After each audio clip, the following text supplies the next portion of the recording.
13 and a half last night those Clippers were getting. Some people on the East Coast, including myself, Teddy, had gone to sleep thinking, boy, those Warriors are set up for another big-time playoff run. Injury, despair, a 31-point comeback. How about that, Teddy? Yeah, exactly. And if you had questions about Golden State prior to last night's game, well, you've got questions about Golden State going forward because the Warriors don't blow games like this, all right? They might blow a cover, but you don't blow a 31-point lead at home. 7:31 left in the third when that happened. The Clippers had a 0.01% win probability.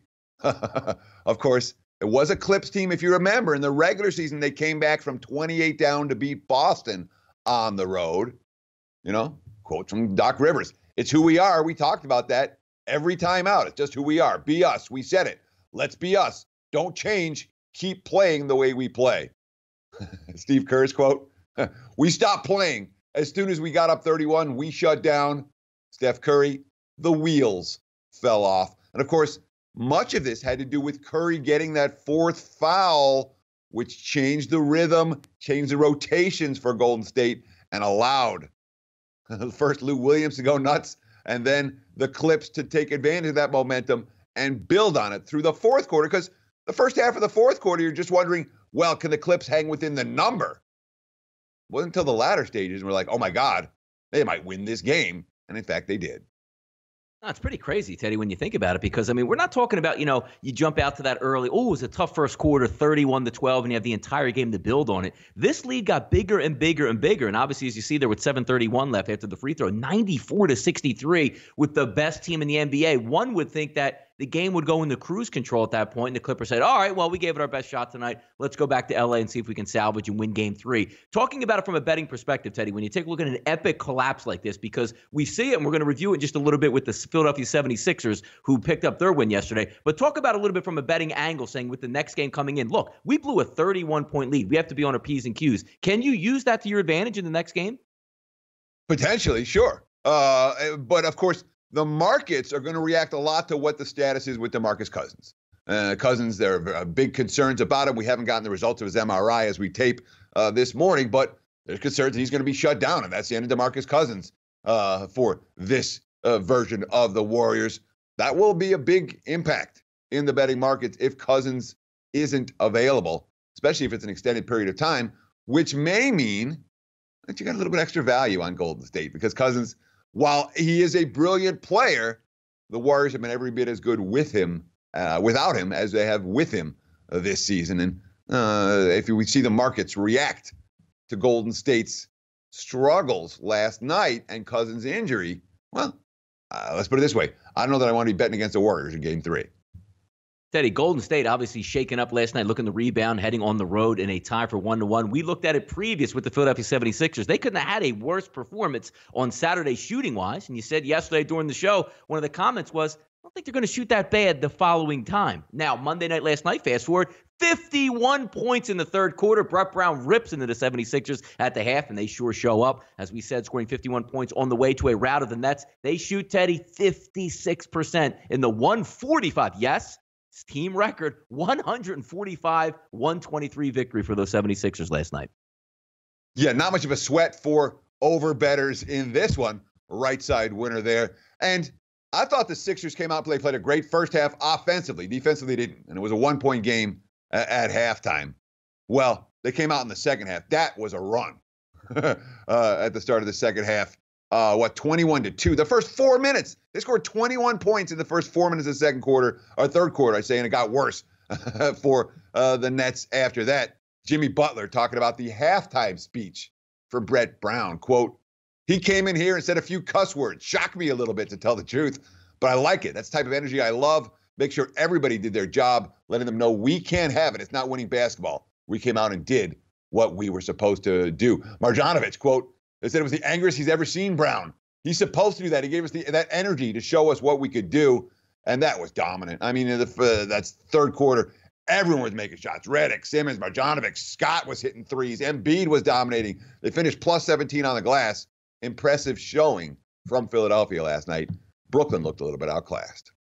Yeah, it was interesting, Teddy, because when you watch the first half, it really felt like the Sixers were building. And then you took a look at the score at the half. It's a 1-point game. Really lit in them in the second half. The one interesting thing, again, that, look, momentum builds, and you're only as good as the next game that you're shooting behind the arc or whatever your shooting percentage is going to be. But talk about this game, Teddy, moving forward, where the Sixers embarrassed on their home court, booed off the floor. Everybody's blaming Brett Brown. Ben Simmons taking a lot of heat in the city. He comes back with a triple-double in this game. Is this one of those games that can ignite the 76ers, like that fire for them to protrude all the way through? Or could this be one of those, man, we went out there and showed them. Now we go to Brooklyn, and maybe Brooklyn gets hot in this environment? Well, that's the $1 million question right there. I love Simmons doing this to the crowd last night when they got that big lead in the third, saying, hey, you were booing. I want to hear the cheers right now. Certainly, look, Philadelphia has NBA final potential. When you look at their big four, and when they get contributions from the supporting cast like they did last night, they're as good as anybody in the East. Now, to do that game in, game out in the postseason is something we haven't seen from the Sixers yet. In theory, it might be a letdown spot. Philly's better than Brooklyn. Philly's A game, and we saw that certainly in terms of low post. The Nets relegated to shooting threes. The Sixers able to bring the ball in the paint, able to dominate the glass, and able to get the good looks by the basket. That's the type of thing that teams that win series are supposed to do. If Philly loses game 3, in my mind, that's a big X mark against the Sixers. They're supposed to put their foot down right about now. Yeah, Joel Embiid played well last night. We'll see how that knee holds up for the rest of the series. We'll be checking in each and every game. Sixers go to Brooklyn on Thursday night. We'll certainly have an update on that later in the week. Teddy, when running backs feel like holding out, and some of the better running backs in the NFL do, the NFL teams sit back and say, we'll meet you. We'll see you when we see you. When these big-time quarterbacks who know they're worth their weight in gold say, I need to be signed 5 months ahead of the season start, and if it doesn't, we're not talking after it, Teddy. Money talks. Last night, a monster deal signed by Russell Wilson in the middle of the night, $65 million guaranteed. And Teddy, some people say, look, that's ridiculous for a quarterback. If anybody who is a gambler or has watched the NFL over the last, 5 to 10 years, Russell Wilson is worth every single penny, and it just goes to show you quarterbacks rule the world. Yeah, I mean, look, how many Super Bowls did the Patriots win without Tom Brady? You know what I mean? Exactly. I mean, The quarterbacks are worth something, and Russell Wilson has been a top 5 quarterback in the NFL and continued to be a top 5 quarterback in the NFL. They're only paying him through his he's 30 now, so they're paying him through the time that he's 35. We're not talking about ancient. Last year, 35 touchdowns, 110.9 QB rating, only 7 picks.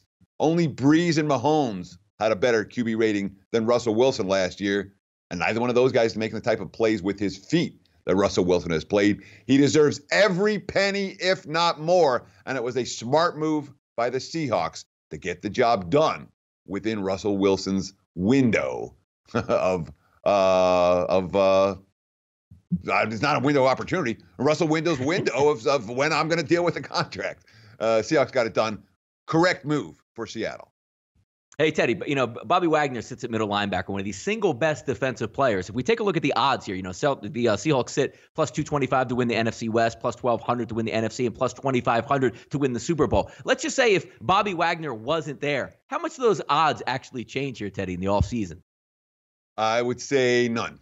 I don't know that Bobby Wagner is going to affect the betting markets in that regard when it comes to future wagers, even 5 cents. Exactly. So when we take a look at the other side, let's just say the demands weren't met and Russell Wilson says, I'm not playing, and they deliver him to, let's just say, the New York Giants for 3 first-round picks. Those odds skyrocket. I mean, what a great player. He's the one guy, and I knew Joe, because, look, the offensive line is everything in the NFL. But it just seems to me like it doesn't even matter, Teddy, who the Seahawks put on their front 5. Russell Wilson always makes it work. Russell Wilson has made more plays under pressure. I mean, ridiculous throws, scrambling out of the pocket under pressure than any QB that I could think of. Certainly the last 3 years. That's when, the Seahawks offense every year has been below par. Last year they really made a conscious effort to run the football, and it served them well.